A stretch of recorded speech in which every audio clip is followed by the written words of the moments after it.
Hi there. Thanks for joining me here on Conversations for Yoga Teachers. I'm your host, Karen Fabian, the founder of Bare Bones Yoga and the creator of the Momentum Magic Method, the way to become a confident teacher, one who effortlessly walks around the room, shares clear cues, easily builds sequences, and speaks from her heart, sharing authentically with her students. On the podcast, you'll hear anatomy lessons, stories from teachers, interviews with others in the field, and a dose of personal growth, because having a strong, healthy mindset is such an important piece of being a confident teacher. In addition to the podcast, follow me on Instagram and TikTok at Bare Bones Yoga for daily videos. And you'll also see a new link on both of my profiles, my Stan Store link, a literal vending machine for you to select how you best want to be supported as a teacher. There, you'll find links to the podcast, free resources, and other ways I can help you be the best teacher you can be. And don't forget, every single week, in addition to recording you a new episode of this show, I also teach yoga classes and free workshops specifically for yoga teachers. The only way to get your invite is to be on my mailing list. You can do that simply by going to my website, barebonesyoga.com, and down at the bottom, entering your email in the box. Here we go with today's show. Hi there. Welcome to Conversations for Yoga Teachers. I'm your host, Karen Fabian, and this is episode 297.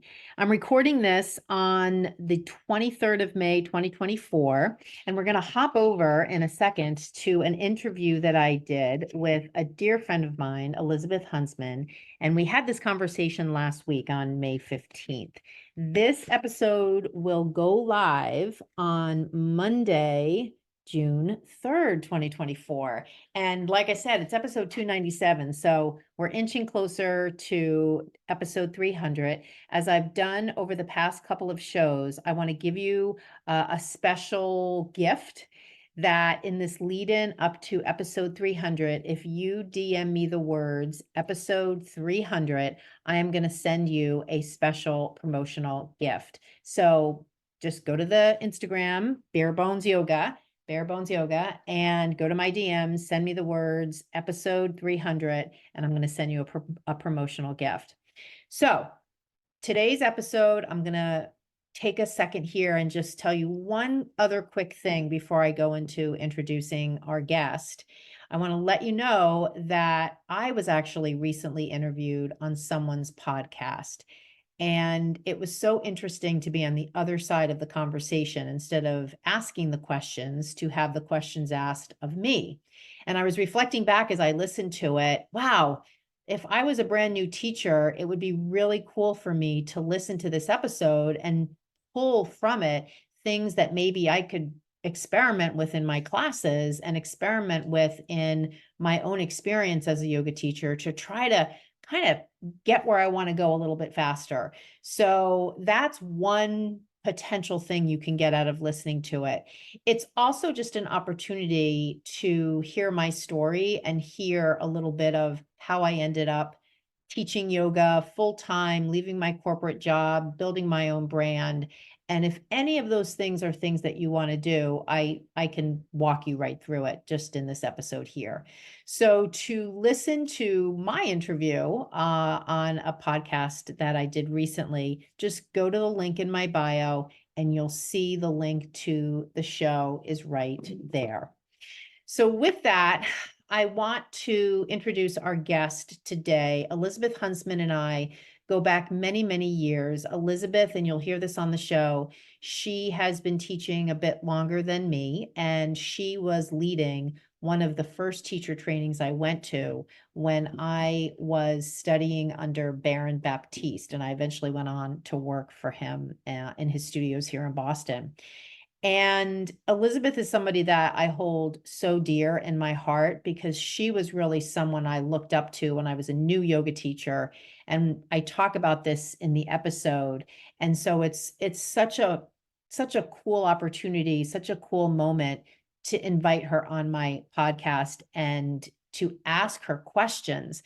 I mean, questions that I've never really had an opportunity to ask her before about her teaching style, about what motivates her as a teacher. She's such a wealth of experience.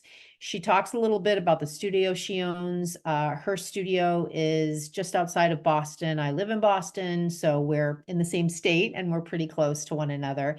And she runs a studio, and she also conducts teacher trainings and workshops, and she travels and teaches yoga on the road. So you'll hear from Elizabeth on the show here, and it's just a really interesting conversation with a very, very experienced long-time yoga teacher. So I hope you enjoy this one. And with that, we're going to hop over to my conversation with Elizabeth Huntsman. Okay, Elizabeth Huntsman, I am so glad that we are here. I'm having kind of a full circle moment, and I was going to mention this to you before we went live with this conversation, but I'll just throw it in here. I was thinking the other day, and I don't know if you're going to remember this moment, but when you and I talked about having you come on the show, I remember when I went to my first teacher training and you were working with Baron and running the training. I remember when we were coming home and we were waiting in the airport, we were all sitting on the floor, you and me and a whole bunch of other people. We were waiting for our plane to take off, and you had your day timer like open and out on the floor. And I looked over, and you had all these appointments in there that were yoga related. And I had just spent the week with you. You had run the training with Baron. And I remember thinking to myself, that's the kind of life I want. That is like, I'm looking at this person. I've just spent a week with this person. She's just got it going on. She's such an amazing teacher. She's living this life that I so want to lead. So it's just so cool to have you. That was many, many years ago, 2002. And it's just so cool to have you back, like doing this conversation with me. So I don't know. I'll ask you, do you remember when I was in that training with you? You know, I remember those trainings, and I remember being in the Cancun airport with so many people. Yes, that was, And I remember those planners. I mean, I still kept those planners because yeah. they're like in my box with, the notebooks from all those trainings. Yes. The planners too. Yeah, it's funny. I was like I like you're saying, sort of like a touchstone of how well, I would say it's how I want to live, but it's really the kind of the only way that has opened up for me and has always worked for me. Yeah. Well, I mean, you are one of the OGs, as they say, out there. I know certainly in my life, and we both live in Massachusetts, when I think of like OG Massachusetts teachers, but really international teachers, I definitely think of you. So it's so cool to have you here on the show. So Thank you. why don't we So glad to start be here. Yes. Well, why don't we start out? Why don't you just share a little bit about who you are and what you do? How do you help people? What does your life look like these days? And then we can kind of work backwards a little bit in terms of how you started out. Cool. So, yeah, I'm living in Gloucester, Massachusetts, which is north of Boston, far enough out that we're surrounded by the Atlantic. I'm kind of at the end of, I'm at the go to the highway and then go to the end and then keep going and go over the bridge and then keep going. That's where we are. Yeah. But close enough to Boston that I can stay. It's easy to hop on a plane and go do trainings or go to conferences or visit people or go do stuff in the city, which is awesome. I have a family, 2 daughters and a husband, and 2 small dogs and a medium dog, and part of a horse. And I have a yoga studio, Cape Ann Power Yoga. Yep. We do Baptiste Power Vinyasa Yoga with infrared heat, and that's just what we're doing. And this island is really, well, so it is an island, and we're way out here, and it's full of athletes, artists, I don't want to say entrepreneur, not like company makers, but like people just doing their own things. Like I have friends who have like stone carving gig. I have friends with their own little landscaping gig. I have, flower shop people, just people who are kind of doing their own creative, independent, really pretty adventurous stuff. And so I really find that the yoga is a great fit because they want to stay healthy. They want to stay meeting people. They want to stay inspired and not blocked up. And so it's really been working to be a hub. Our intention was to be to be really a place where the good people around here could come and really stay healthy and get connected and stay inspired. And it's Mhm. really working. So it's fun. That's amazing. Now, when did you open the studio? So we opened 8 years ago. Wow. Yeah, 8 years ago we had Hunter was, yeah, so my daughter Hunter was, she took her first steps in the hallway outside the studio, you know. Yeah. That's how Wow. I gained it. Now she's 9.5. Yeah, yeah. Now, so you survived the pandemic as a studio. Yeah, and it's funny when so we did the pandemic came and like looking back on it, I realized like wasn't ever on the radar to not stay open. Like that wasn't even, it's not even like I thought maybe we'll close, but then we won't. I just wasn't even, we were just gonna do it. We were just doing it. And I will say, luckily through my, again, my work with Barron and the programs that I've done with him, we had before the pandemic done enough stuff on Zoom that I was totally comfortable with it. I had already done it. I'd already been on the how do you say, delivery side, scheduling meetings and doing breakout rooms and speakers and kind of all the stuff, helping people get in when they can't do it. So yeah, when it came time to do that, it was really easy. I just told my team, I was like, great, here's this iPad, you're going to prop it up right here, and here's what you're going to do. And then we, upgraded from there. Yeah. So We you just went straight to Zoom and it was easy. that's what I mean. So you stayed open online until the regulations allowed you to go back to in person. And That, we've kept the online. yeah, as many places. And we just kept it because by doing that, by doing the Zoom when we couldn't go into the studio, which I kind of loved teaching from my living room, honestly, it was kind of great, and getting to know people's homes and Yeah. where they're coming from. And I got to reconnect with, old Cambridge students and stuff who'd moved away. It was really fun. Like it was really fun. And then a lot of those people just stayed with us. So we've kept it. We've gone the corner of the room. We've switched, upgraded systems and this and that. But any class at our studio, you can sign up for the in-person or the Mhm. That's great. I mean, both studios I taught at for over 10 years did not survive. And one was a Yoga Works venture capital public company Yeah. studio. And the other was Vita and Siga's studio, Health Yoga Life. Unfortunately, Yeah. did not survive. I think it was just a lot with a Boston-based landlord, and there was just so much craziness Well, and there's also some, the two places you're mentioning there are very, business oriented. Right. And very business savvy. I Yeah. know. And whereas I was going really from the heart Yeah. and the seat of my pants. Yeah. Yeah. Yeah. Business wise, I don't know, but Yeah. heart and seat of pants wise, yes, we did it. Yeah. Yeah. I think for a lot of, and Yoga Works, even, the studio I was in was the one in Cambridge, Boston. I think the landlord end of things just got so untenable in those first 6 months. And then it just became, nearly impossible. I mean, that's where all the restaurants closed. And so, I mean, as savvy as you, rents and everything, you mean? yeah, they just were unwilling to give anybody a Well, and break. they couldn't go under either, right? It's like I Right. was gonna stay afloat. So one of my very original, how do you say, ground level premises at our Yeah. studio was to be very bare bones. Aren't you Yeah. bare bones? Yeah. Bare bones are very good. You're bare bones, right? Yeah. My, this was to be bare bones. And so we have a simple room in kind of a funky building. Yeah. And I don't have any great fountain in the lobby or, nothing like that. I painted the walls myself. Right. So our rent is really manageable.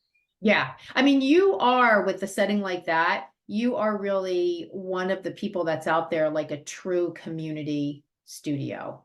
And, that is such a vibe. It's such a one person energy type vibe that I think in the land of like Aloe Yoga and Lululemon, like you often don't get that anymore as a yoga student. That you actually are taking classes from the person who owns the studio. They are teaching you in the studio. If you sign up for their training, they are going to do the teacher training. Right. Like it's such a proximity that we, certainly you are ahead of me in the trajectory of teaching. Not so far. Yeah, not so far, but I'm just saying, like, when we were training, we took class with Baron, we were trained by Baron, we were teaching for Baron, like there was that proximity. And Like, now, how do I know what warrior one is supposed to look like? right. And From now like being assisted by Baron and right, practicing next to Baron and Rolf. And, these totally. people were so studied and really like looking with my eyes. Right. And There. I feel like now when I talk to yoga teachers, they want to take a 200, a 300, a 500, but they don't know who to take it from. And they're just literally on the internet, just looking up who might I, and it's like, God, where were the days of when you actually took a training with someone who you actually were taking classes from, and you really had that proximity where you knew if you were going to go to their training exactly what you were going to get. You were going to like the person, you felt connection with the person, you felt like the person. So I so honor what you're doing, especially when you talked about the community and being of service to the community. You're in the community, you live there, you work there, you run the studio. So that, My husband's here building houses, my kids on the hockey yeah, team, my kids on the softball team. It's like, yeah, we right. really see these people all the time. That's great. It's for them, So like, yeah, it's really and it's for them and it's for their, like I'm teaching class and I know this woman on the mat right here is working with her elderly father who I've met. And so like yeah. I'm leading the class for her, for him, and I know him. Right. Right. Yeah, I talk a lot about the ripple effect and how when we teach our classes, I mean, obviously there's a ripple effect between us and the student, and then the student to their workplace, the student to their home life. But you actually have knowledge of how that ripple effect, who it's actually affecting. Who it's affecting. Like yeah, exactly. Like the person it's affecting 3 away is actually important to me. Right. I never asked you, I don't think maybe in one of the early days where people were sharing in our groups and stuff, I might have heard, but can you just remind us or share the story for the listener of how you got into yoga, practicing yoga, and then teaching yoga? What did that look like? Yeah. When I was in college, ended up teaching horseback riding. And when I say ended up, what I mean is I was sitting and I'd been riding since I was a kid. So I'd taken a lot of lessons. So I knew I was like supposed to go, but I was sitting in the office and with the people I rode with, the woman who ran the barn and a couple of her assistants. And I hate to say this, but there was a kid up in the ring that no one liked. And they said to the low man on the totem pole, or the boss said, I don't want to go up there. Oh, it was cold out, and they said, you do it. And they're like, I don't want to do it. You do it. And then they all looked at me and they said, you do it. And I was like, I don't know how. But then, when I say I fell into it, I did it like that. But then I taught horseback riding for years and years. So we're like looking and movement and using my words and connecting and all that. I had that. I had a good How knowledge. old were you when you were doing this? So I was 19 when I started teaching riding. Yeah. And then my mom always did yoga, but didn't have me do it or anything. And I was at the YMCA one day waiting for my step aerobics class and saw a sign that said, yoga up next, whatever. And I thought, I'll go. And then as, luck, call it luck or really fate would have it. It was a wonderful woman who had just come back actually from Mysore, who had come back and was teaching her friend how to teach Ashtanga. Mm-hmm. So it was fun, it was flowing, it was powerful, but also like super broken down and light and fun because it was two friends like figuring it out together. Mm-hmm. So I said, this is great. I love this. Yeah. Light and fun and strong and challenging and accuracy and all the things. Yeah. On down the road, and then she moved away, and then I looked in the yellow pages and I came across Baron, came across the studio. A friend went with me, and I remember the first class I was like, yes, great, super, this is it. Yeah. And then kind of this funny, the same thing happened. This was very early days, and they didn't have a lot of teachers.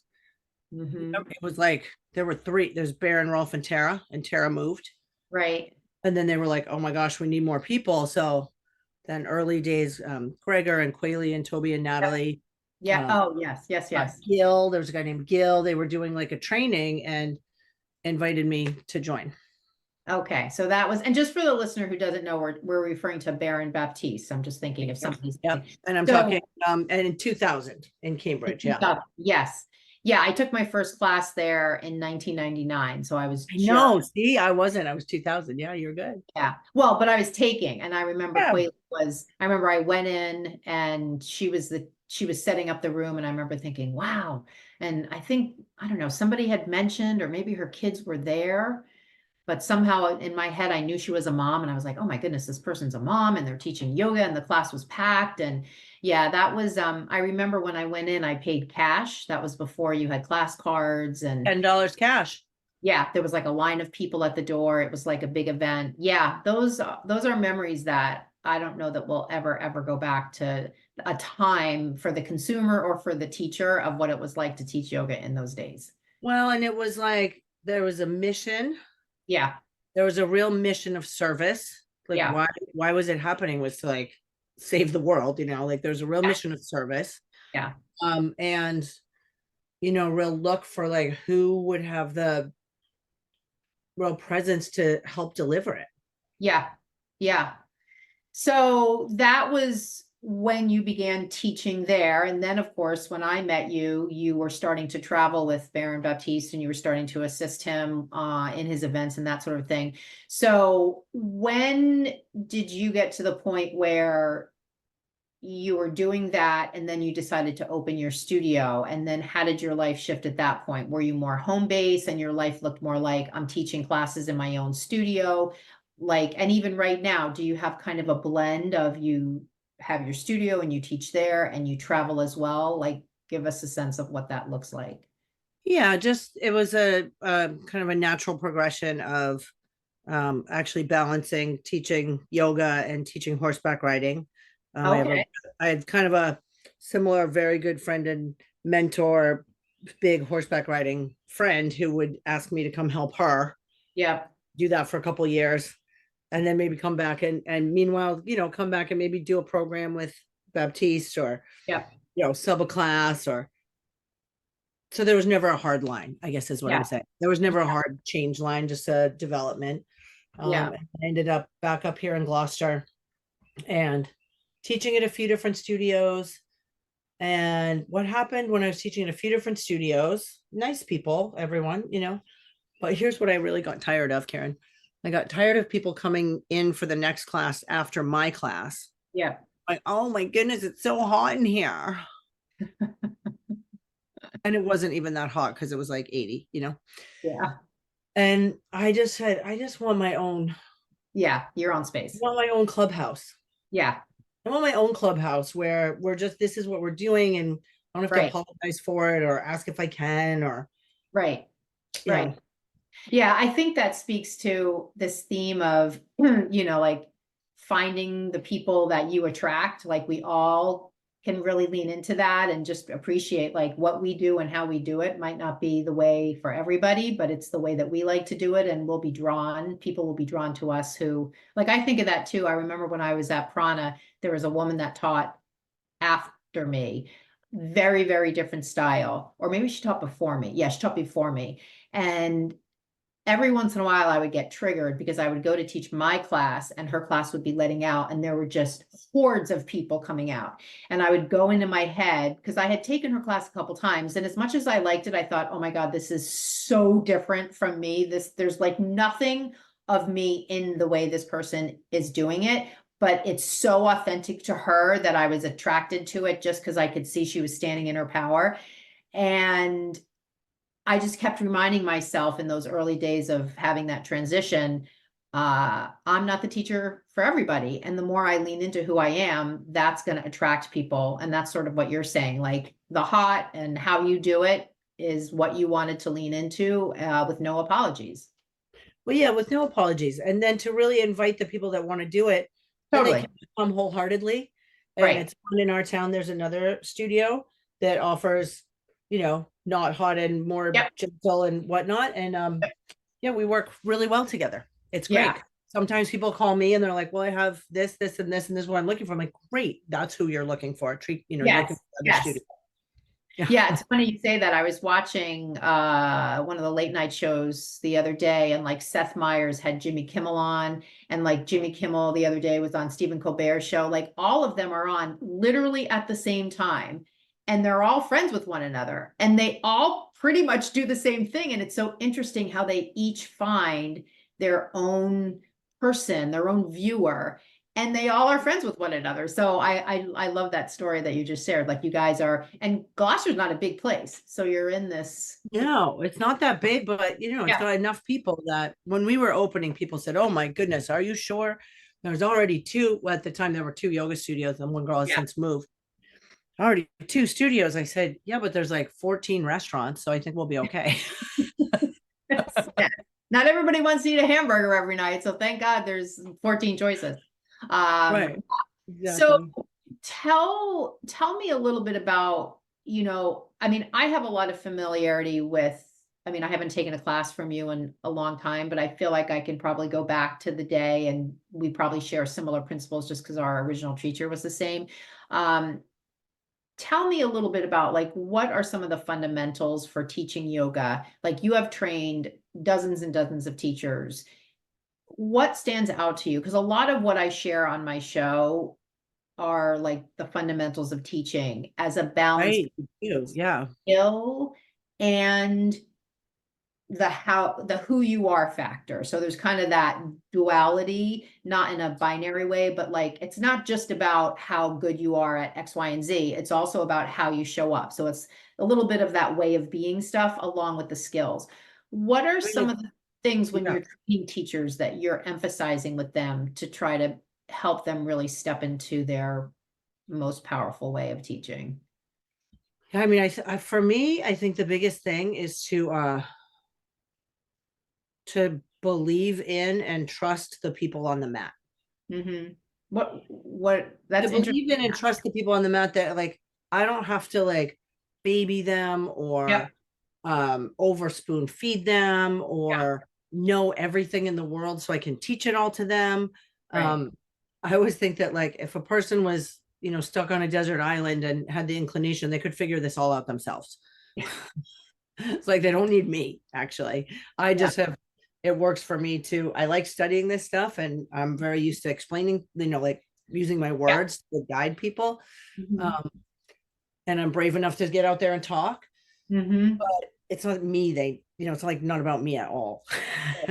Right. um, so, and then given some basic mechanics, the poses will all work out kind of as the best they can on the basic level to start with. And that's, I feel like when people are in a beginning teacher training, 200-hour teacher training, they want to get out there and lead some friends or maybe get a job somewhere leading some classes. That they, with some faith and sense of service and a loud enough voice, Mhm. um, they don't have to know everything just to get the ball rolling and get started. That it's Yeah. really about like getting people moving, giving some essential instructions that get them roughly in the right place, and then really trusting them and yeah, having fun with them. Yeah. And That's if you really still like it and you want to keep doing it, study more, learn more, refine your skills on down the road. right. Yeah, it's interesting that you started there. I kind of didn't expect that. And it's such a great theme because, what my days look like is I'm literally talking to yoga teachers all over the world all the time between my social media. Sometimes I have people on the podcast, people comment on my videos, this, that, and the other thing, people in my program, which is online. So I get people from all over. And so I get a good sense of like trends out there. And it's Mm. always interesting to me. How common the things are, the trends are, the statements I hear, it doesn't matter where they live. And one of the things I hear so much is I'm afraid my students are going to get hurt. I Yeah. want to teach a safe class. And it's louder and louder and louder. I hear it now more than ever. So I juxtapose that worry and fear with where you literally just started this conversation, which I didn't expect you to start there, but here we are. Yeah. What you just said is literally, it's like the dousing of the water on the fire of that fear. Like you don't Like need Karen, to. I just got like the chicken skin all of my Yeah. arms. One a teacher I really like calls it the chicken skin, Pavani Yeah. Maki from Hawaii. Yeah, just got the chicken skin. Yeah, like that's what I'm really for is just being like trusting people. They're all right, actually. And I've had Mhm. people ask me, well, how do you teach wheel like so they don't hurt themselves? I say, put your hands by your ears and push as hard as you can. And like if they can't get up, they can't get up. They're not gonna get up. Like Right. Well, and see, And that's, and then the part to watch, and I think I said this, is like to get the ball rolling, it's fine. Then if you're going to stick with it, then you got to refine and look and yeah, modify and know things. You got to know more the further you go. So I'm picturing one woman I've got who comes to our studio a lot, and she's 4 or 5 years in now. Now I'm like really watching her for her form and her alignment, because now she's coming enough and vigorously enough that if she's yeah, not doing things well, yes, she's going to yeah, get a tendonitis and a bursitis and a tweaking, something like that. So right, yeah, now I'm like really watching her. But in the beginning days, I'm like, go for it, raise your arms, because they just want to feel and right, flow and be in it. Yeah. right. Yeah, Find it's, in the early days, people they don't really have enough oomph yeah, to really hurt themselves in the beginning, yes, yeah. usually. Yeah, I interviewed a woman yesterday. Her episode will go live on Monday. This one will go live the following Monday. And she is a physical therapist and a yoga teacher, and she teaches anatomy in her own program. And Right, we were yeah. talking on that episode about how when we have an injury, if it's not in like those initial 72 hours where you're still in that inflammatory process, the stress, good stress to the muscle can actually promote healing. And No, so 100%. It does, yes. talking about exactly what you're talking about. So like that whole idea of babying them, even when they say, oh, I have a little this, that, or the other thing, it's like, it's okay. Like a little bit of discomfort isn't necessarily red alarm fire. Oh my gosh. I remember early days, Karen, in that Cambridge studio with Baron Baptiste teaching.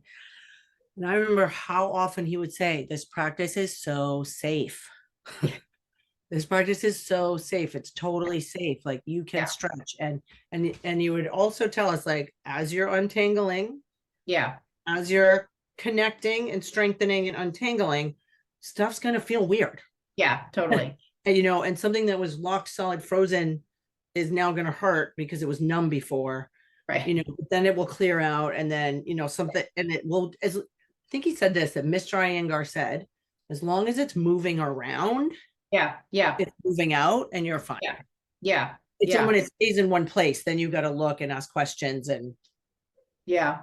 Where do you where do you think, because I think one of the things, because you and I have been teaching for so long, we have this sense of kind of the trajectory, kind of like the continuum of the industry and like things that have happened in the past and things that are happening now and everything between. Like we have that perspective of experience. And I don't remember this concern about people getting hurt in classes as loud as I hear it now. Where do you think that comes from? Like what, I have a theory on it, but I'm curious if this comes up in your teacher trainings when you work with teachers. Are they saying things to you like, oh, I'm really nervous, people are going to get hurt in my class, and using that word safe, I really want to teach a safe class. Do you hear that from people, or what do you? well, let's say this, I'm a little self-selective because I'm getting the people that like to practice with me. Yeah, So okay, so they're you're not gonna saying get nervous figure now. it, they're not really. Yeah. And I want to say too, I want to say this pretty clearly, like, I'm not meaning to be cavalier at all Yes. about, alignment and people's bodies Yeah. and whatnot. Like, I just yesterday, I was leading class, and there's a woman who came to our studio with a pretty solid practice, and she was doing funky things with her arms. And I knew she was, and shame on me, I didn't speak up about it early Yeah. days. I was like, she's new. Like, well, also we were like laying the ground of connecting, she and I, and my studio, and is she going to dig this practice and whatnot. But then she's actually doing our 40 days to personal revolution, and she's chiming in like, I'm going to rest my shoulder, like my shoulder's a little achy. Then I saw her in class yesterday, and I was like, shame on me for not speaking up about this. Can I help you with your arm position right now? Like, that's on me. Like, I knew this was happening, Mm-hmm. you Yeah. know and I let it. And there was a reason I didn't jump in on it, is also because we're getting to know each other, and I'm not going to Sure. just go blow up her situation. Coming with a lot of experience, she came in with a lot of experience. Yeah. So Yeah. I just want to be clear that I'm not just like, everyone's fine and we don't do anything. No, no, no. Right. Right. And I spent a good amount of time with her after class, and we made plans to connect more about it and Mhm. all that. Yeah. And then your question was Like the source of it. your Yeah. question was about where I maybe think that trend is coming from. Okay, so now I don't want to be a jerk, but that's kind of an easy out to say, well, I'm just afraid of people getting hurt. Yeah. Like, Yeah. really? Are they going to? Have you seen them get hurt? Right. Like, is that really on the table, or actually is that an easy out to not be powerful? Right. Well, I mean, you and I share what you're describing now, which is sort of the busting the belief. It's like the belief is there is even such a thing as a safe class. Like, if we're really going to get into the conversation, let's even talk about that. Like, we're walking in a room, we really don't know anything about anybody's body, like to a real clinical level. So, Yeah, but I how, know about humanity and I know about physiology, and I've seen a bajillion people through the years. yeah, I can make I can make some good, safe, you know, like I can make some, I don't want to say, what's the word, assumption, guess, like yeah, I've seen a lot of bodies through the years, and I've yeah, got my bookshelves full of physiology and anatomy, and I've taken a yeah, bunch of trainings, um, and then I say, like, I'm going to say this, and it's my job to be enthusiastic. If I have new people, I say this, like, it's my job to be enthusiastic and encouraging, and it's your job to not do it if you shouldn't. yeah, Like, you feel like you shouldn't. And then I give some tips of, like, maybe if I see them looking at me like, what? I'm like, if it feels like sharp or you can't really hold it, or yeah, then you don't have to do it, and I'll know why you're not doing it. sure, sure. So I do, by watching, I keep that conversation alive too. Keep it going. Yeah. I'm curious too, and like I'm just kind of having a little bit of a stream of thoughts here as we're talking, that it's so cool to be able to talk to you now after having known you for so many years, and me being in like a completely different place than I was like way back then. And because I just have such a sense of like things that people bring to me, I'm curious to get your take on a different question. Because another thing that, like, the entire last year, I had dozens and dozens of literal phone calls with teachers who wanted to enroll in my program. So I had a lot of these calls, like, tell me how things are going type of thing. And every single one, the most common desire the teacher had was, I wish I felt more confident. Like, Mm. confidence was the word of 2023. And so a lot of the content that I created was really focused on that. And I had a sense of what that meant, but I'm curious for you, like when you hear that, like yoga teachers are out there wishing they felt more confident, what comes up for you when you hear that? Like, what does that look like? What is lacking? How do you What fix comes that up for me problem? is that, and you said an accurate thing a couple moments ago when you said the truth is, and this is accurate, we don't know exactly what's going on inside everybody's body. Like, that Right. is, I do not know everybody's history. That is true. Yeah. Um, and I think what's happening is people, this whole thing of like, no, I don't know. I don't know what's up for you. If it's your thing, like, who am I to say? Mm-hmm. I think that's pulling the rug out from under people, and Mm-hmm. from under people's confidence. Mm-hmm. There is absolutely no way I could know absolutely everything.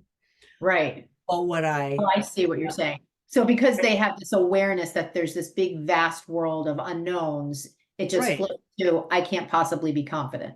you can't possibly know everything. No, that's true. You can't possibly know everything. And so, like, yeah, they're standing up there like, what if this, what if this person has a bad shoulder and I have to teach all the variations, and like, how will I know? And what if I get a bad review? And, you know, so you can't know all the variables. And though and it's actually like a known way of thinking and learning and looking at things. There's one book, Malcolm Gladwell's book, Blink. That's right there on my Yes, book. yes, yes, yes. Right, Blink.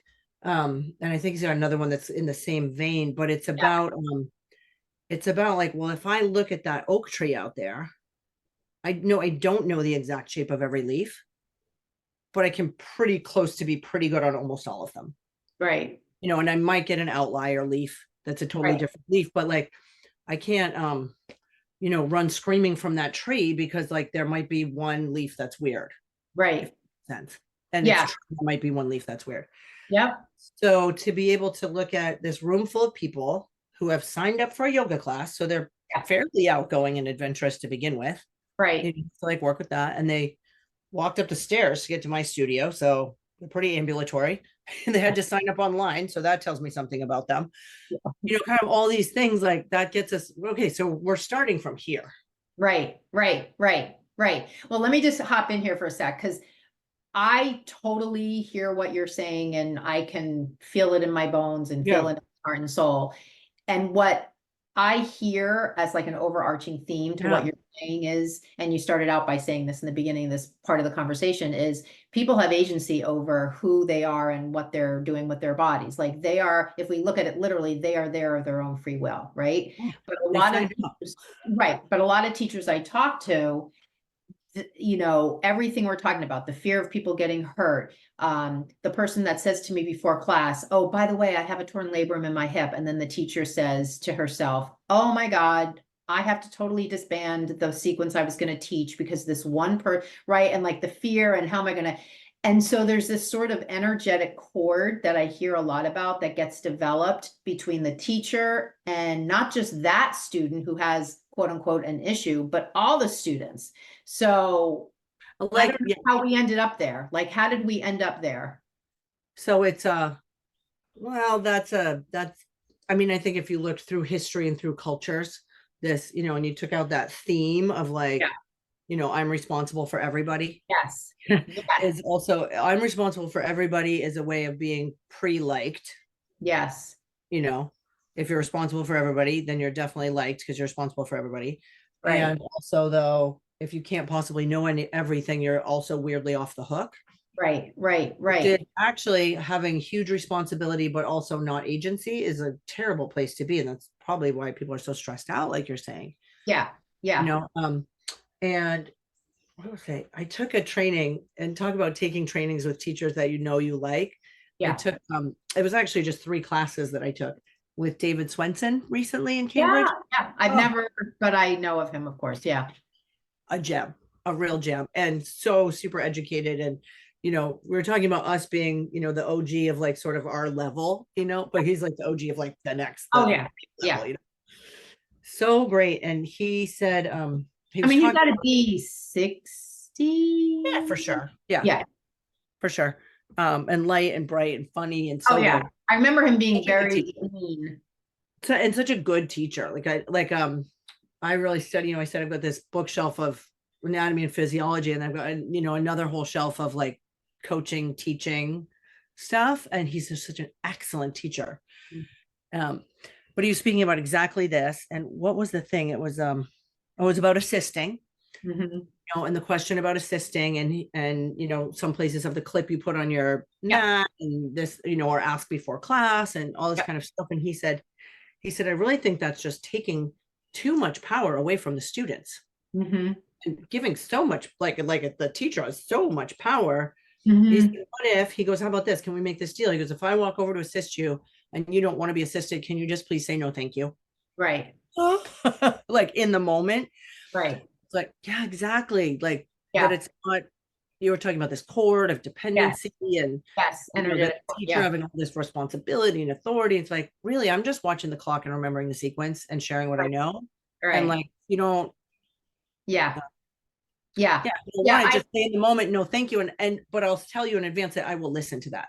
Yeah, totally. I mean, I feel like that whole kind of theme around assisting and getting permission sort of came up in the wake of a lot of reveals around certain yoga teachers and Me Too, and those things sort of converged to create this like hypervigilance around getting clarity around permission. And so I think there was a lot of creativity, like, oh, a company created chips and another company created flags, and then each studio had agency over what they wanted to create as the process. So it kind of I'm for, yeah, like, so for clarity and people having, you know, the ability to say no, thank you, and being really clear about what assisting is and what's the point and why are people doing it. And that whole entire thing that's my huge passion. Yeah. Well, let's talk about that. I mean, how, because, you know, honestly, I think in this world we're in now where so much teaching not so much, but where there is much more teaching online than there used to be pre-pandemic. So obviously if you're teaching online, you can't assist the person. But even, you know, you and I were raised in a studio where there was no permission asked, assist just happened. I'm not saying that's good or bad. That's just the way it was. To now where we do have kind of a mishmash of some studios ask for permission, you know, but even outside of the permission part, tell me, because assisting as part of teaching is, I kind of think of it as not necessarily one of the niche parts of teaching, but when you just said like assisting people is one of the things you're passionate about, I don't often hear that from people, Yeah. right? I don't often hear teachers say, like, that's really on my list of like, I am super passionate about assisting. So I'd love to hear, why, like, what's the inspiration behind that? What draws you to that aspect of being a teacher? What is the student getting from it? What's that about? Yeah. Well, and when I say assisting, and mostly I say hands-on assisting, Yep. like actual touching. And though sometimes it's not actual touching, Right. sometimes it's nearby, sometimes it's 2 feet away, and sometimes it's verbal from across the room or connection across the room. Like that's an assist too. And Yeah. then again, from my years of teaching horseback riding, where I'm not reaching across the field to touch the Yeah. horse, I feel really confident using verbal assisting on Zoom, through the. Yeah. Oh, yeah, yeah. And also, I can use my words well enough to make all that happen, so it's not Yeah. touching. But it's that's where the really individualized, taking it from like, here's a room full of humans doing this, down to like, okay, here's John with his elbow and with this mat that's not really working for him, and with this wrist and this arm, and he's told me about this, and what can I, with my experience and willingness to speak up, Yeah. offer in this moment to this individual human, Right. the mood or the lunch he ate or didn't or whatever, Right. to actually offer to him to have how do I want to say, an easier Yeah. or more enlightening, more engaging More moment enhanced. right now. Yeah. Totally. Totally. To Okay. feed and then fuel the fact that maybe he'll keep practicing for the rest of his life, and then his neighbors will be happier and his children will be happier, all that stuff. Yeah, sure, sure. Yeah, and I mean, I think first of all, I've never heard like when I think of assisting, I think of like deepening assist, directive assist, anatomical assist, but I love the way you chunked it out even further to categories where you're not even touching the person and you're still kind of putting it in that bucket of assisting. So love that. And I think the other thing that really I could literally see in my mind as you were talking is how you would be doing that. So as you were talking about John, I could like literally see you looking at him. And to me, what rung out in my head was she's not practicing with them. She's walking around the room looking at them. And this is again another trend that's out there. So many people I'm talking to, they're turned sideways and they're doing the entire practice. I mean, you can totally do that, and it's Yeah. just a different thing from what I'm doing. Yeah, Exactly. But I love how what you're describing is it's like a group experience, and embedded within it there's these little micro personal experiences that can only happen when you are walking around. you got to be here. You're going to be, what I used to think of when I started assisting in 2000 in that Cambridge studio with all the people, and someone else is leading the class. They're up there talking. Yeah. So someone else is up there talking, watching the clock. Oh, They're and you're doing doing right, and then I am down at ground level among the feet, like among the feet and among the mats, and I'm like down with John, and we're like, okay, moving his foot a little forward, and now he feels balanced. Okay, now we're here with Lisa, who I see could actually go a lot further, but she doesn't know where it is, because she hasn't done it. So I'm like, maybe directive or telling her she can lean on me, and all of a sudden she has an experience that she couldn't have had, or she could have had by figuring it out and stuff like that. But I'm sort of, I don't know, like we're holding hands and jumping to the next stepping stone together, because I can see it from my experience and from the outside. Couldn't have figured it out for herself, but in this moment, I'm like, hey, this is here. If you lean on me a little bit, check this out. And now she's got a whole new view. Yeah. And I mean, those were the days. And I mean, before I taught at the Baptiste studio, I had a good year and a half of just assisting teachers. I don't even know where that went, but that was heaven. I could go in and I didn't have to worry about teaching, but I could absorb what the teacher was doing, and I could get down and deep into John and Mary and Sue and Bob. And Yeah, that and is in invaluable. service. It was in service, right? It's in Yeah. it's like, why are we doing it? And it's not, sometimes people will say, oh, thank you for the correction. Like, just to be clear, like literally it's like geometry, right? If you shift your weight this way a little bit better and rotate Right. your arm that way a little bit better, oh, now your arm moves like that when it didn't, when it was like over there. Right. Because of how the Right. joints work and center of balance and all that. Or if I see you're overheating, I might suggest you could go out into the lobby and cool out for a minute, and then like that's an assist, right? Or the new person that's like, I don't know if I'm doing it right, and I from across the room give them a thumbs up, like you're totally Yeah. doing okay. That's an assist. Yeah.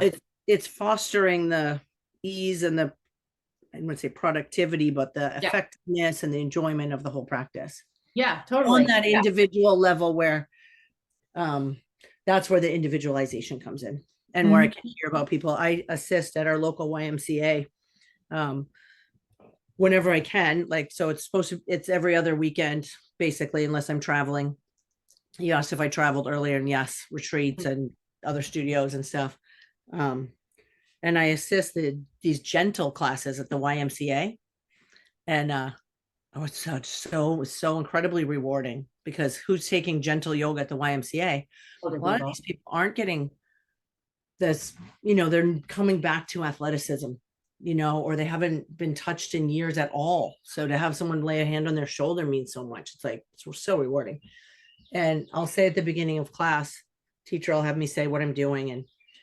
And I say this too. I'm like, if you have anything like anywhere that I shouldn't touch, that like that I can't see, because maybe it's under your shirt or it's like not visible, just let me know.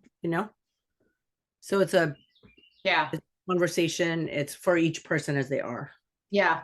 I feel like the YMCAs of the US have been around forever and like really good work. Like I used to teach in YMCAs. I used to teach kids yogas when I lived in Charlestown, neighborhood in Boston. And yeah, I just feel like really like grassroots work goes on in YMCAs all over the United States, whether it's yoga classes, assisting in yoga classes, nutrition classes, prenatal classes. Like it's like the before the equinoxes were built, there were YMCAs and they were community places. Well, it's that same mission. Like it's Yeah. this mission of service to the community and to Yes. the people of the community. Yeah, totally. I Um, just you want know, to, yeah. What last question did you ask me? I feel like I maybe didn't quite hit it. well, we were talking about the way you categorized types of assists, and then we went from that to talk about how helpful it is for people to be walking around the room, and only when you're really doing that do you have the ability to really see what's happening and make that, I don't want to say that deeper impact, but the impact is just different. I mean, it's just Well, different. yeah,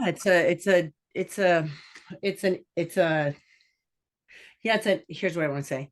It's an impact that's that causes something that's outside of just what that person would have been experiencing if that interaction didn't happen. Happened. Right.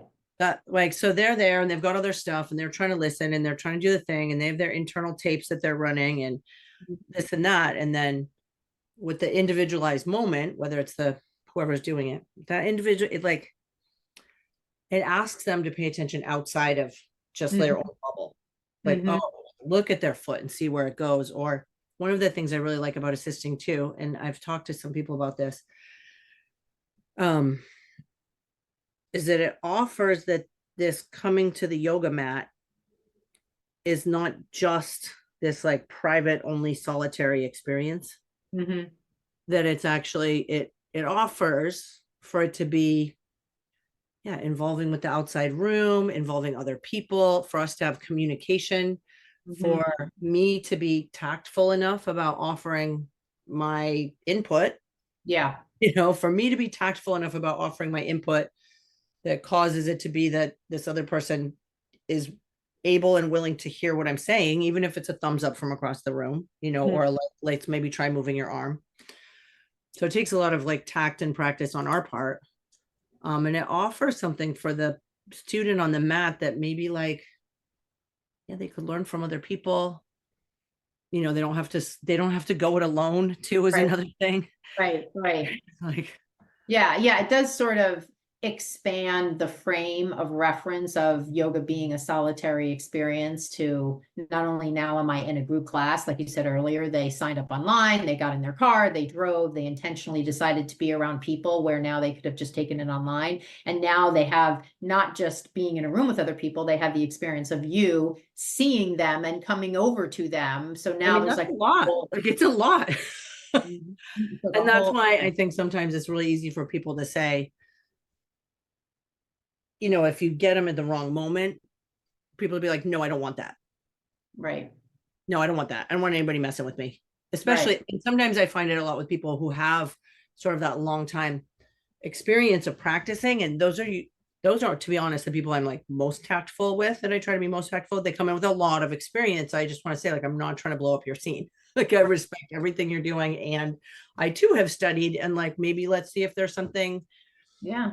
that would be awesome. Yeah. And then Yeah. sometimes, yeah. So Yeah. No, I think that's a really good. I just think even biomechanically, when someone can see you, you from the can't see outside, that's what I oftentimes. say at the Y. I'm like, listen, here's the things. I can see what you're doing from the outside. So like maybe I can just see the balance point of it, like, and I'll help you out with that. Yes. And then Yeah. the touching, I want to just say about the touching too, Yeah. is when we were coming, let me say this, when we were coming back from COVID, um, and it was like, okay, are we going to assist now? I remember one day I was teaching and we had the screens up, and this was at a different studio I teach at in, off the island. We had the PVC frames with the shower curtains, blah, blah, blah, and the people in between them.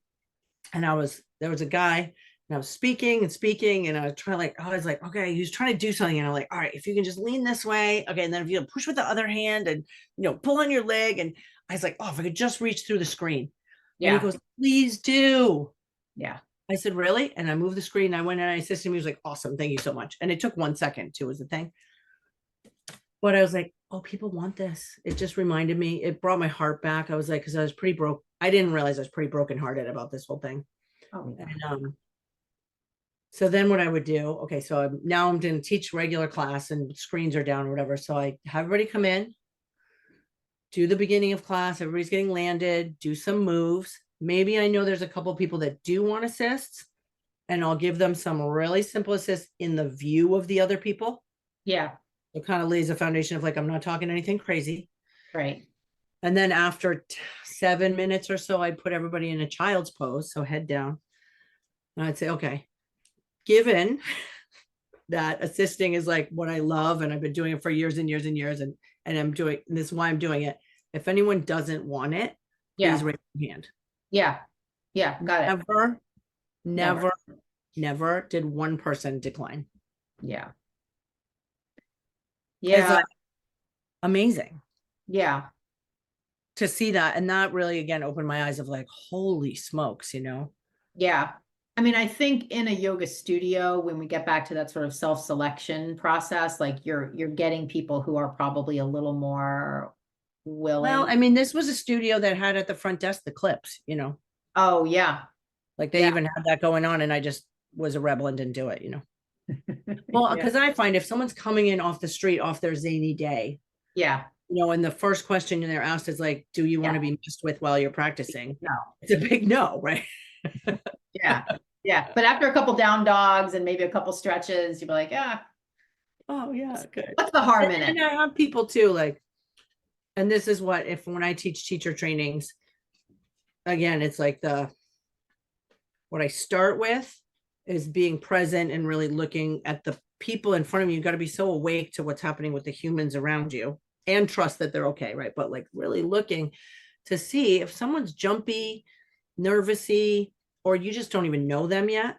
No, you don't jump in and grab them. Right. Maybe walk nearby, or then you're doing verbal, then you're getting to know people, stuff like that. Mm-hmm. Just to emphasize being tactful and respectful and Yeah. using all the different tools, but to keep the door open to, we're here to learn. I'm here to share. Yeah. No one has to be an island and shoulder your burdens alone. Right. Right. One of the things I'd love to ask you about, I feel like talking to you, you have so much experience. When I think about and I often think about this kind of learning continuum where you kind of start out, where we all kind of start out, we're not even aware of what we don't know. So there's that like unconscious incompetence. And then, we kind of move through this trajectory. So when I feel like when I talk to you, you're at this stage, you've been doing this for so long that you don't even think about what you're doing anymore. It's just coming naturally to you. So you're just in this unconscious competent state.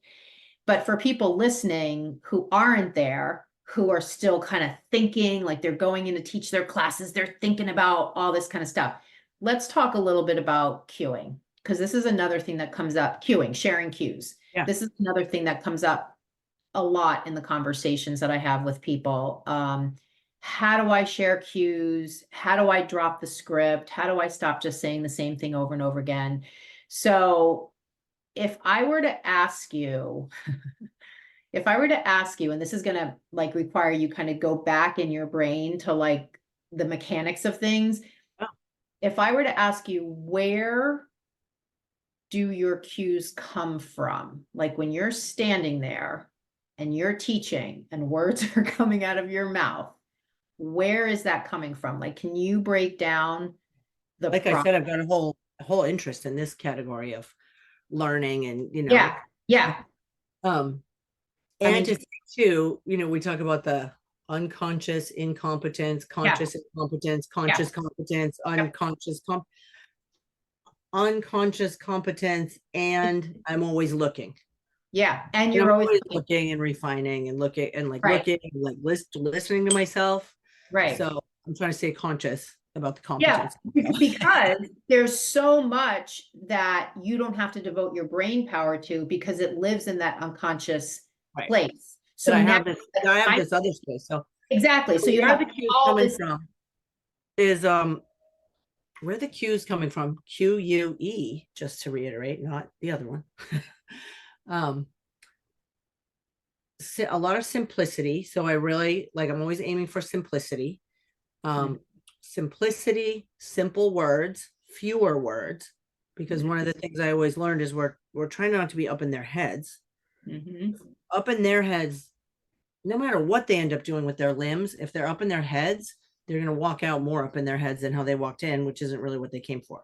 No matter what, whether they're practicing at home or by themselves or anything, you come to shift out of go to the mat to shift out of the mad mental and get to the bones and the rhythm and Mother Nature and, wisdom, like to shift. So the words coming from me want to be as, I remember Rolf said caveman words, use caveman words, say leg, don't say quadricep from blah, blah, blah, blah, blah. He said, say leg.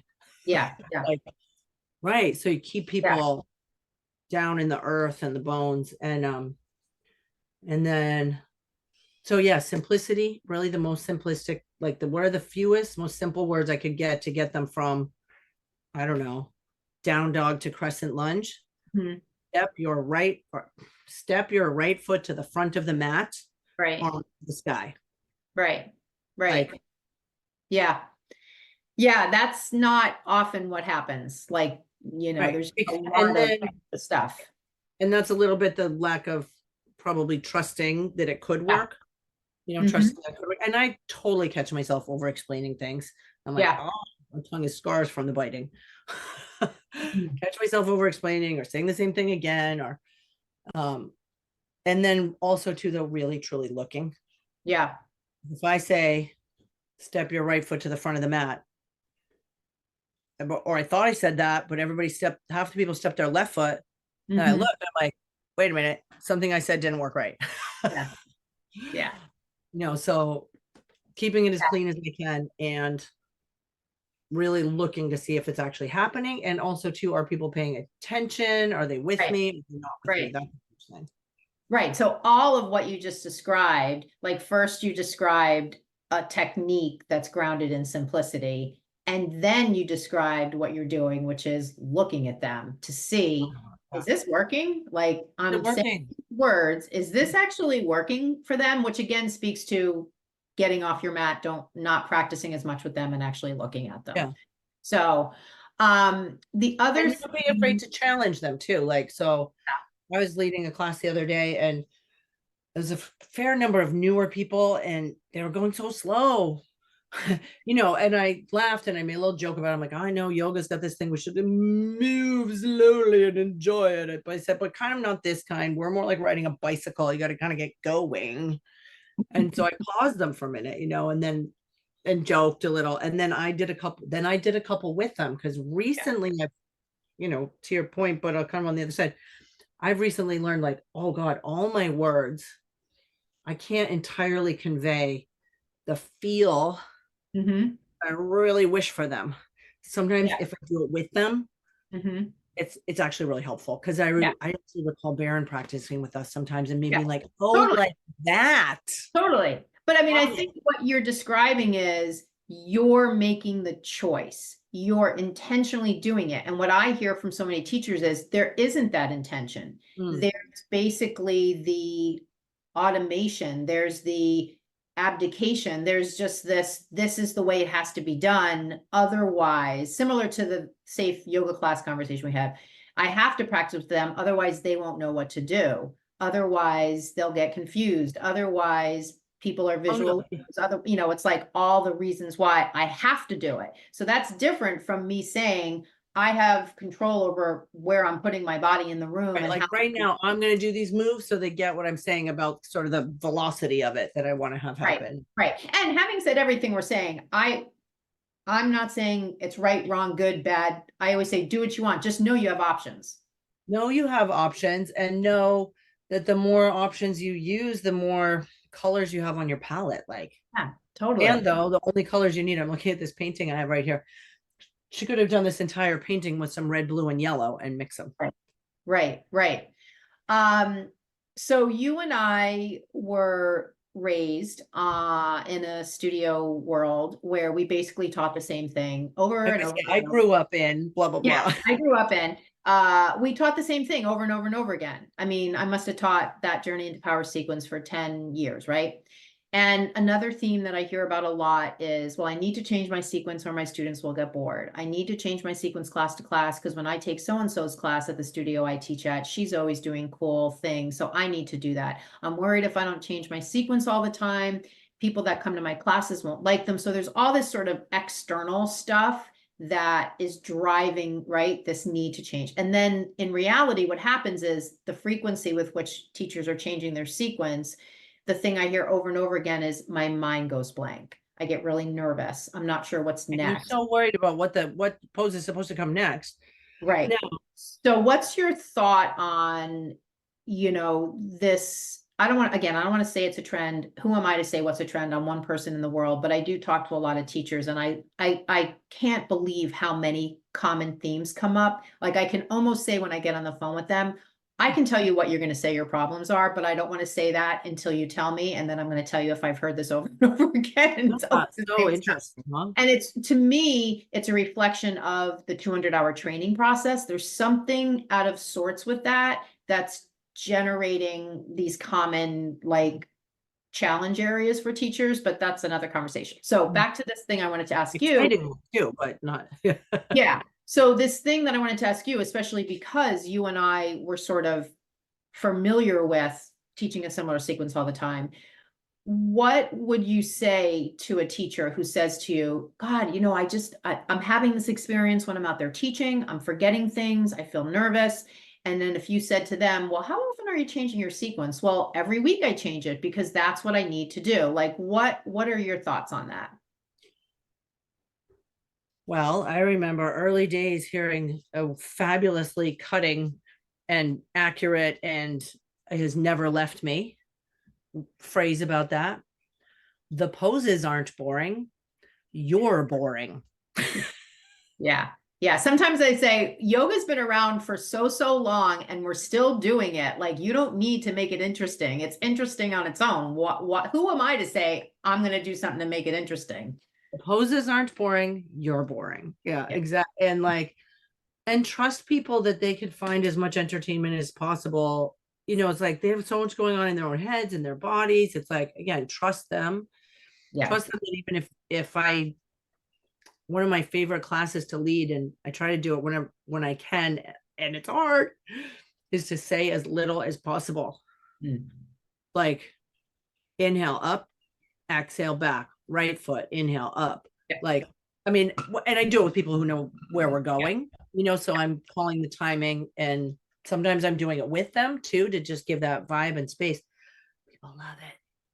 They Yes, love more about that. What do you think is so, because I find that as a practitioner, when people do that, like, so there's like such a gravitas in it, but not in a heavy gravitas way. It's like a profound depth that you don't get except when it's done that way. Like that's what I feel as a practitioner. What do you feel as a teacher when you intentionally decide to just say the minimal? I mean, it's really, well, again, there's all that faith. There's the faith in each other that is gonna, well, you don't have to say all these things. So there's that is like a grounding. There's a faith and an offering in this that this common experience is available without this whole Yeah. mash and Yeah. mosh of face and word and Yeah. outfit. And like, we can all sit side by side on this. We have a stone wall out there that faces the sunset, and people will just line up. People don't know each other. They line up, they share their cheese and crackers, and try to watch the sunset and just watch the sunset. And it's kind of like that, Mm. into nature and sharing a bigger experience without having to talk about it. Yeah. And it gives people literally the space. They don't even have to hear me say lightly, smoothly, open to this, whatever, Yeah. just to have their own experience as it is and as it isn't. Yeah. Whatever So it is, whatever flows and whatever doesn't flow. And it's like a real gift. yeah. Some space. No, It's turning off the TV. yeah, especially in the world today with so much nonstop stimulation of the brain. Yeah. Very Non-stop stimulation of the brain. And I warn people when I do it, I'm like, first, it's going to take me a while to stop talking. Second, and your brain may spaz out a little bit because it is used to hearing us say, Sure. blah, blah, blah. Sure, sure. Do you find that, and this might sound, I guess what I'm wondering is, for somebody listening to what you just said and thinking to themselves, oh my God, I would so love to do that in my next class. I would love to go in there and just say less, but I'm like afraid to do it, or I'm not sure I could do that. Like how, like, I'm afraid they won't understand. Like, I guess what I'm wondering is, because when I hear you say that, and that you do that, and I do that too, and I know that in a way, I feel like it's not that it takes courage to do Oh, it, it but I takes feel like, courage. yeah, No, it takes courage. it's the courage I'm looking for, because I'm feeling like it takes something, because if it didn't take something, a lot more people would do it that way, but the norm is just a lot of talking. So what is it that prevents people from which seems so obvious? It's like every neuroscience podcast right now is like, get out in nature, sun in the early part of the day, let more silence. So it's common phraseology out there that we need to down regulate the nervous system, and the best way to do that is to just be in silence. So what prevents yoga teachers from going there? I think it's full circle back to what you said at the very beginning. A fear that the students won't know what to do, a fear that the students will do something wacky and hurt themselves, a fear that it will get messy, that they might be lost and not know what's coming next. Yep. And then they might say, well, that teacher stank. Right. Get a bad review, something. And it's so, I don't know. Well, there can be so much competition about how many people are coming to your class, that it's like, if all this sugar frosting, sugar frosting, flowers and sprinkles and all this shit, if that's working, sorry for swearing. Yeah. If all that's working, how terrifying to take it away. Some people. Yeah. Yeah. When you said that, it just reminded me I remember I had a conversation recently with a teacher, and I don't know if you come across this theme. I come across this a lot, although I'm not using any of these things. There are like apps you can put on your phone now that will help you create a yoga sequence. A lot of people are drawing like stick figure drawings and mapping their entire sequence out. I have teachers who I get on the phone with them on Zoom, and they'll show me like literally piles of composition books where they're meticulously handwriting all of these sequences and bringing all this stuff to class and like constantly running up and checking it. And there's all of this like frenzy around My all, brain. My brain all is this prep. sitting. Yeah. Yeah, all this prep. And yet the result of all the prep is not, oh, I'm in here and now I did all this prep. So now I can just walk around and just be me. That's not the experience. So it's like the prep doesn't bear itself out in the actual implementation. And so when you were just speaking about the simplicity and some of the things in the way, it just made me think of that as well. It's like all of that prep is happening as well. And then you get into the room and there's just a And lot of, then, the truth is there's brilliance. There's a whole brilliant world of like logical and sequencing, meaning like sequencing, like prepping sort of Sure. joints and ranges of motion if you wanted to Sure. like get to a certain pose during one class or during a year. Yeah. Like I sort of had in my head that I'd like more of my people to be able to do wheel. Yeah. I was like, well, how do I get there by Yes. 2025? Yes. Yes. Yes. How do I get there by 20? Okay, so now we're gonna hold, some arms up poses. We're gonna hold elbows behind the head. Mm-hmm. Things like that, right? So Mhm. so I'm throwing those in Mm-hmm. or in service of that coming in the future. Yes. So there's a lot of brilliance in that, whether it's in one class or over a season, right? Right. And sometimes stuff's just dang fun. Right. Right. I know a local girl who she posts videos of herself practicing at home. And like, that looks like so much fun, but I can't remember what she's doing. I'd have to like stop motion and write it all down and then try it. I would like to. Yeah. And how I handle that, because I do like to teach, I sometimes I call it off piste. Yeah. Going off piste. We're going like, well, I'll say it's the same neighborhood. We're going the same neighborhood, but like around 2 blocks away. Sure. Where? I have sort of set sort of mini bits. Yeah. I could say that, like, 5 poses in a row. Yeah. I'll drop in different places, take out one section, put in that section. It's kind of like Legos, I guess, right? Yeah. So that it's not just a total mystery to me. Right. I used to teach a lot, Karen, the 2-hour class in Cambridge back in the day. Yep. And that was a fun chance to do that. And I would have notes at the front of the room.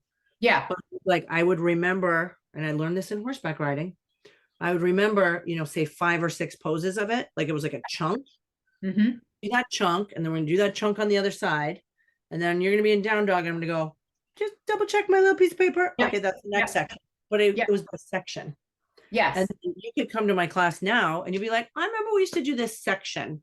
Yeah. 20 years ago. Yeah. Yeah. I mean, prevents it from being such a dang mystery for me. Sure. And I mean, I think what you just described is, it's a functional use of having some sort of reference versus something that's diverting your attention from the task at hand. And, there's degrees of that. It's not binary. It's not like you're totally looking at your notes or you're always looking at the class walking around.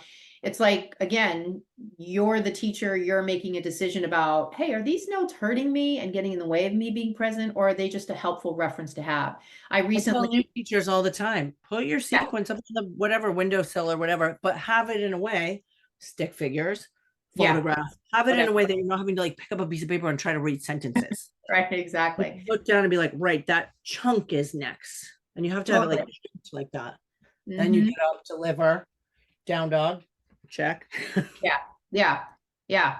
The last thing I wanted to ask you about, I don't know if you were in Montana when I was in Montana for my first, this was like 2005.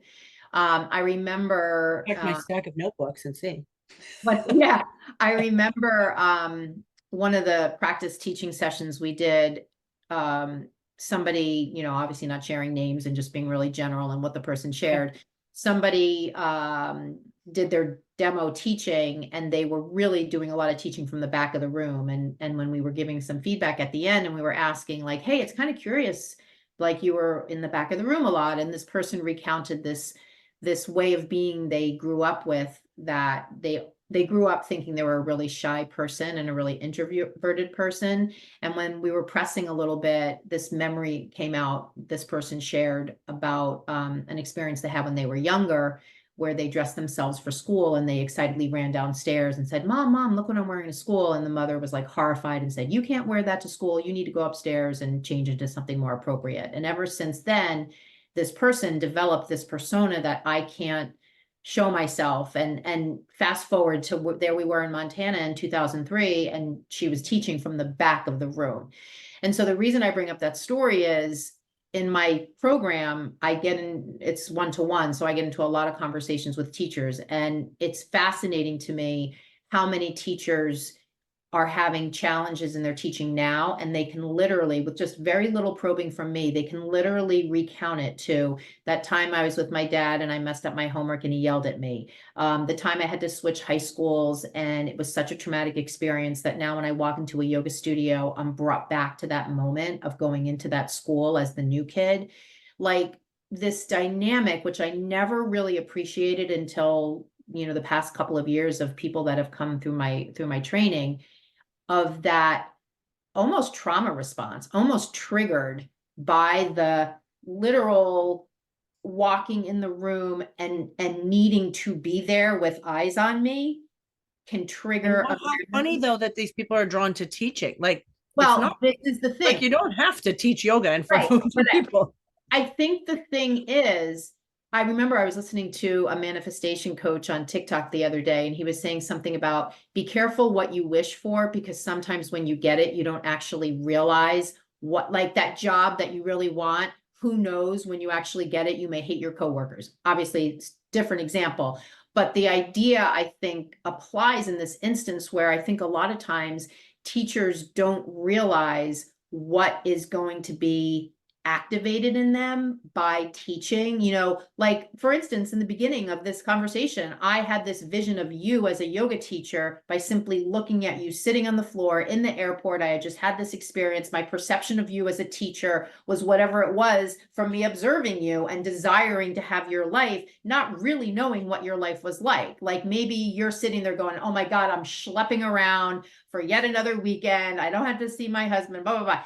So I think for teachers, a lot of times that have these experiences and these memories that they realize become a block for them, they didn't ever realize stepping into a room and being a yoga teacher and teaching this practice that's been around for thousands of years and needing to lead people through it was going to bring up these beliefs that I don't know that I can do this. I don't know that I'm the kind of person who. So I'm just curious, like, does this sort of thing ever come up in conversation for you with teachers, or because I know a big part of you as a teacher is in this area of like empowering teachers to be authentic, to be confident. And how do we, because this is just one part of the block to being there. It's if I had experiences that lead me to feel like I'm not worthy of it. Right. And it's, I said first, like how odd that they're drawn to this job, but then like really how perfect, it's like, it's almost like that little part of them that's always, even if they never found it, like if they always had a job where people didn't have to look at them and blah, blah, blah, that little thing is always in there, that little cyst, I think of it as like a deep pimple, a little cyst is in there. And it was like, pulled them to this place to pull it up to the light, and like it's total opportunity to just pop it and let the sun in and heal it. But it does take courage and faith, courage and faith. And I remember one of my early classes teaching in that Cambridge studio, and I was in the that under the stairs closet, the Harry Potter closet, and then I poked my head, I was subbing, I poked my head out, and there were fully 88 people in the room, and I closed the door, and I thought, oh my Lord, I was like, oh my God, Baron's made a huge mistake putting me in charge of this. And then I went, wait a minute, I said, I'm totally brave enough to go out there and start talking. But it like takes courage, and it takes like a be right there where, and then just like bust through it. Was I still nervous? Probably. Do I still get nervous? Totally. Still totally get nervous, but just there's an action to it too, like the actually just standing up and speaking and making it. And then we used to do a lot of this, Karen, you remember this, it's like you have to actually stand still and stand through your feet. But then if you stand still for too long, then you have to walk around to another spot. There's a lot of physicality to it. Like you mentioned, the girl standing at the back of the room, to actually make yourself stand at the front of the room. And if you find you're dancing around, to like actually stand still. And if you find you're doing weird things with your arms, to drop them. And right, there's a lot of using actually the body. So it's an amazing opportunity to be brought, sort of naturally brought to a place where some of this stuff can get cleared out. Yeah. Yeah. I always, because it's like, it only, no matter how shocking it was that the mother said, "Oh my God, you can't wear that." It's like, it was just one day and one outfit. right. Yeah. You know, it's tough, but why not? Why not evaporate it? Yeah. No, I say to teachers sometimes as we're working together, like on the path to you being a better teacher, you'll develop such an amazing relationship with yourself in a different way than, because it's different sides of the same hand. Your teacher, your student, your teacher, like the part of you who's a teacher, the part of you who's a mother, the part of you who's a worker, the part of you who's a friend, like it's all the same person. So you're lugging all of that in with you. So as you fix that cyst, as you say, that's maybe blocking your true way of being as a teacher, you're going to develop, you know, more strength and fortitude as the person you are. Like it's all in the same bucket. Because that cyst is like, you know, it's touching all the sides. Totally. Totally. Okay. Well, I'm looking at the clock here. We are really, oh, dog. What's the dog's name? This little dog, this is a almost 3-year-old Jack Russell girl named Shredder. Shredder. Super cute. Super cute. Not, she doesn't shred anything. Well, Elizabeth, I'm so glad we had this chance to talk. And I mean, gosh, we could probably go on for another half an hour, but that would be a 2-hour show. I don't think I've ever hit the 2-hour mark on any of my podcast episodes, but I think this is definitely one of the longer ones. And I'm so glad because I really got to get into your head there. And I think there's so much wisdom in there. It's just so great to hear you share it. And just the spontaneity with which you shared it is just a testament to like how experienced you are and how passionate you are about what you do. So thank you. I appreciate your questions too. I love to talk about these things, and it's great to be with someone who's got, you know, the mileage you have in the background you have to really ask these questions that are, you know, give me the opportunity to think and say. Yeah. So, thank you. Oh gosh, totally. So this will go live a week from Monday. I will email you the link to the show. It's on all the places, the Spotify's, the Apples, the YouTubes and everything. And I'll send you a link to it so you can share it with whomever and listen to it yourself and tell you like, yes, it is live. I always put stuff live on Mondays. So not this coming Monday. That's the woman who's the physical therapist. And then next Monday our episode will go up. Right. Well, I'm excited to listen to more of them too. Yeah, of course. All right. Well, I'll come up there to Gloucester because the whole vibe is like totally my vibe. So I will definitely come up and stop in and take a class and say hi in person. That would be great. Yes. Okay. Thank you so much. Thank you, Karen. Okay. Bye. Thanks for being here with me today. I hope you enjoyed it. And hey, one more thing. While I don't know you personally, I know what a yoga teacher looks like who's ready to work with me. She's ready to take action. She's looking for someone who has the answers she needs. She knows she's worth the investment. She can't wait to get all her prep time back. And she's excited to make a positive change. If that's you, DM me the words podcast offer to my Instagram, and I will give you a special incentive to work with me inside my signature program. My Instagram handle is Bare Bones Yoga. I can't wait to hear from you.